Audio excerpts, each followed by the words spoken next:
I hope our discussion today will be fruitful and will help drive our common agenda forward. And by the way, I see the member of the European Parliament, Silvia Costa, an Italian member of our Parliament, and I want to thank her what she is doing for our media budget in these days, looking to 2017, looking to 2017 and beyond is really impressive.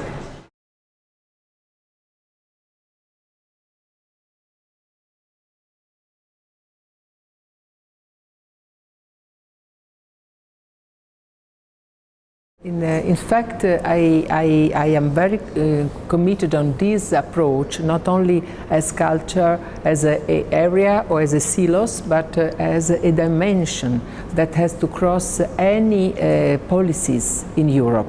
If you imagine in this moment, in this tragedy also that we are through as migration, humanitarian crisis and conflicts, no? And so many radicalization of youth in Europe, if we imagine a European approach and policy without the cultural, intercultural dimension and the openness to freedom of expression, but also to some competence more for the dialogue, intercultural, interreligious, you can have neither security, neither external policy, neither cohesion, social cohesion, but neither also development and growth, this magic word.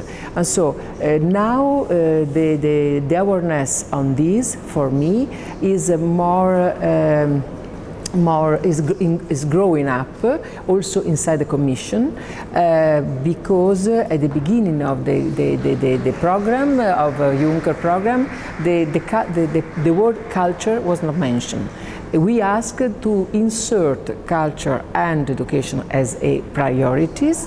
Now we are very more aware of this is important, but also, as you said before, to include culture, for instance, in the program of structural funds. We already done in the 2014 and is foreseen this aspect, and so you are the legal basis at the regional level and the member states level to use the structural fund also for culture, for medium-sized enterprises inside the cultural creativity, on cultural heritage, and also to improve these competencies. But we have to strengthen more this policy, also in Horizon 2020. We introduce something there, but it's too weak. Also in the strategy about industrial policy. That's why we are preparing these days two very important things. The first is my report on the implementation of Creative Europe, the midterm evaluation, and it's the first time that the Parliament prepared before Commission this midterm evaluation. And secondly, we with our two colleagues between Culture Committee and Industry Committee, Morgano and Heller, they are preparing a very interesting report on strengthening the strategy, European coherent strategy on cultural and creative industries.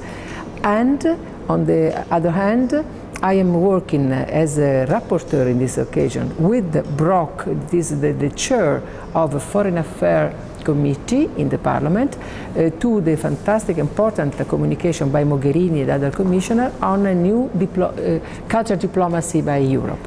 These three aspects are a new approach, horizontal approach, but very promising also for recuperate the cultural dimension inside the life of Europe.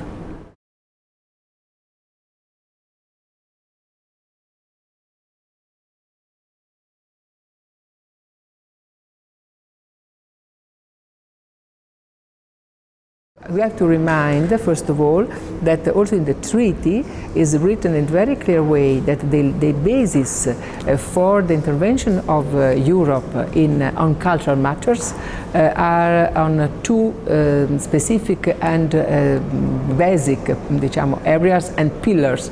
The first one is the protection and the promotion of the diversity, cultural diversity and linguistic diversity, and on the other hand to valorize the common cultural heritage, not only tangible but also intangible. On this basis, we are allowed as EU to develop some policies on this. In these difficult times of the life of EU, we recognize how we need this a more effective policy for fostering culture, creativity, intercultural dialogue, but also to invest more in creativity.